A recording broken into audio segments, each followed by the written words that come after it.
तो जी फ्रेंड्स, कैसे हैं आप लोग। स्वागत है आपका हमारे चैनल में। और जैसा कि आपने कभी नाम सुना होगा दुबई का, इवन फोटोज़ में वीडियोस में देखा भी होगा, कुछ लोगों ने रियलिटी में भी देखा होगा। दुबई के जस्ट पास में एक शहर का और नाम मैं आपको सुनाता हूँ, जिसका कि नाम है मजदार। मजदार वो सिटी है जो कि पूरी की पूरी AI बेस्ड है। जैसा कि आप इस फोटो में देख सकते हैं, ये सिटी पूरी की पूरी बेस वर्क करती है AI पे। यहाँ पर कोई टैक्सीज में ड्राइवर नहीं होते, ट्रेन्स में ड्राइवर नहीं होते, और आपकी हर एक सुविधा के लिए AI के रोबोट्स लगे होते। यदि आपको कभी मौका मिले तो सिटी के बारे में भी सर्च कीजिएगा। इस सिटी में हर एक काम AI बेस्ड होता है।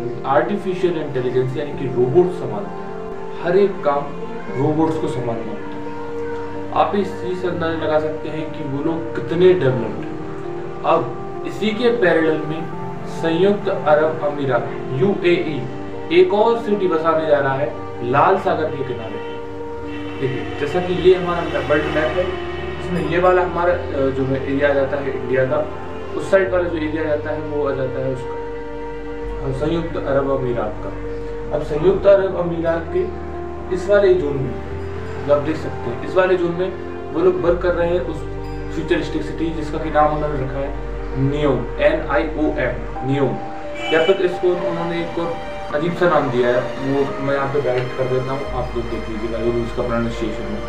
बहुत अजीब से नाम देते हैं लोग इसी उस चीज़ को।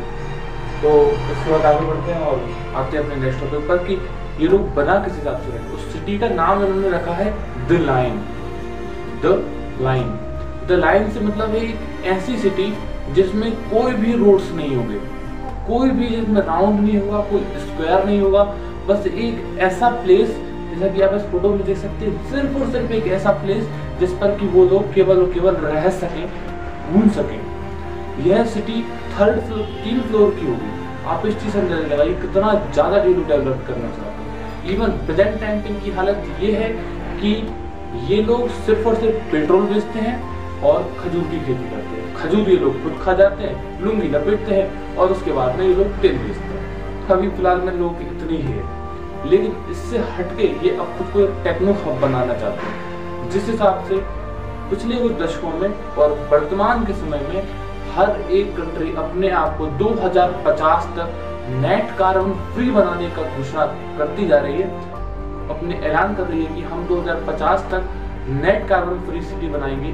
उसी हिसाब से ये लोग भी बोल रहे हैं कि हमारी ये सिटी यानी कि द लाइन यानी कि द नियोम, ये सिटी पूरी तरह से फ्यूचरिस्टिक सिटी होगी, नेट कार्बन सिटी होगी।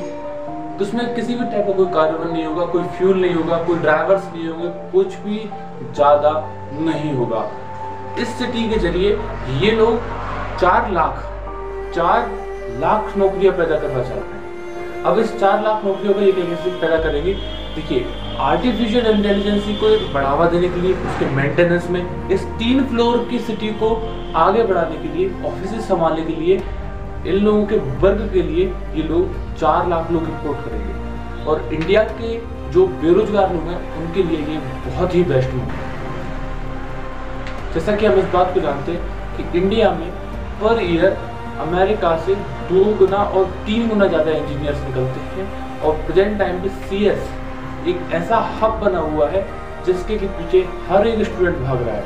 और वो स्टूडेंट जो कि AI ML AIDS CS और साइबर सिक्योरिटी इन सब ब्रांचों से जुड़ा हुआ है, या फिर उस पर कहें कि मैकेनिकल इंटेलिजेंस एक स्पेशल ब्रांच होती है, उससे जुड़ा हुआ है, उसके लिए यहाँ पर बहुत सारी नौकरियाँ निकलने वाली हैं। तो रिस्क तो लेना पड़ेगा, बाहर तो जाना पड़ेगा, क्योंकि नौकरियां यहीं पे ऐसी ही जगह पर उत्पन्न हुई।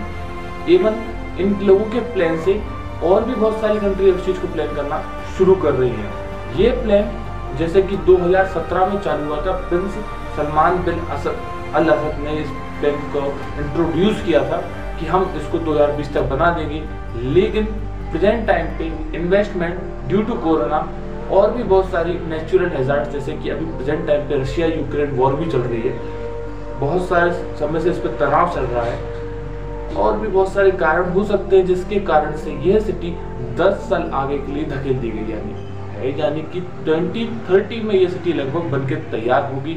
और ये सिटी 170 किलोमीटर लंबी लाइन जैसे कि आप इसमें देख सकते हैं फुल लाइन 170 किलोमीटर की होगी, केवल और केवल एक लाइन सिटी, जिसमें कि कोई रोड नहीं होगा, कोई स्क्वायर नहीं होगा, कोई भी पॉल्यूशन नहीं होगा, टोटल एआई बेस्ड सिटी होगी। इसके बाद में आते हैं इसके प्लान पर 3 फ्लोर कैसे होंगे।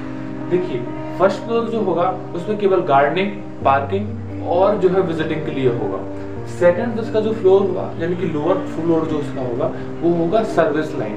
सर्विस लाइन से मतलब जस्ट एक एग्जांपल समझते हैं कि मान लीजिए कि ये फोटो है, मैंने किसी भी कंपनी से लाइक मैंने फ्लिपकार्ट से, मैंने अमेजोन से कोई प्रोडक्ट मंगाता हूँ, तो वो प्रोडक्ट मुझ तक किसी न किसी सर्विस के थ्रू आएगा, मुझे कोई डिलीवरी बॉय आएगा और मुझे वो प्रोवाइड करेगा। तो वो जितना भी ट्रांसपोर्ट होगा सर्विसेज का, जो लोग रहेंगे वो लोग रहने वाला ये बीच वाला मिडिल फ्लोर हो जाएगा। अब मिडिल फ्लोर के बाद में लोअर पोर्शन जो आएगा, सबसे लोअर पोर्शन वो होगा ट्रांसपोर्ट के लिए। ट्रांसपोर्ट भी यहाँ पर सिर्फ और सिर्फ रोबोटिक्स और ए फायदा कैसे है, इसको एक छोटे से एग्जांपल समझते हैं। मान लीजिए कि मैं कमा रहा हूँ अपने शहर में, लाइक भोपाल में मैं कमा रहा हूँ और मुझे जाना है कहीं घूमने, लाइक मुझे इंदौर जाना है, तो मेरी भोपाल की कमाई में इंदौर के लोगों पर इन्वेस्ट करूंगा, वहाँ पर जाऊंगा, खाऊंगा, पीऊंगा, रहूंगा, घूमूंगा, हर एक पैसा उन लोगों के जेब में जाएगा। उसी टाइप से अगर हम लोग यहाँ पे कमाते हैं, सऊदी अरेबिया में जाके खर्च करते हैं, तो उन लोगों की इकोनॉमी बिल्ड होगी। प्रेजेंट टाइम पे इनकी जो सिटी बनाने में जो कुल लागत आ रही है उसकी कीमत है $500 बिलियन।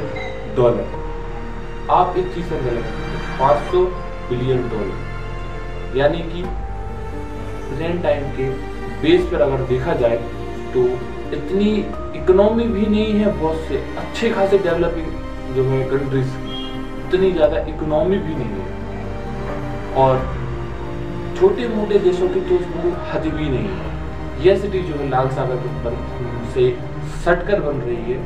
ऐसी सिटीज को डेवलप करना इंडिया में भी बहुत जरूरी है, लेकिन इंडिया में प्रेजेंट टाइप पे चल रहा है ये लड़ने से कोई फायदा नहीं है। फायदा उसी चीज में है जिस चीज में दोनों का डेवलपमेंट हो। दूसरे का खेत हो तो लड़ने में किसी को कोई बुराई नहीं होती है, खुद के घर में जो लड़के दिखाए वो तो खैर ठीक है, कोई पॉलिटिकल टॉपिक है, हम उससे क्या करना। आज हमने जाना फ्यूचर सिटी के बारे में। नेक्स्ट टाइम हम अपनी एक नए टॉपिक के साथ हाजिर होंगे। तब तक के लिए धन्यवाद, खुश रहिए, मस्त रहिए, जय हिंद।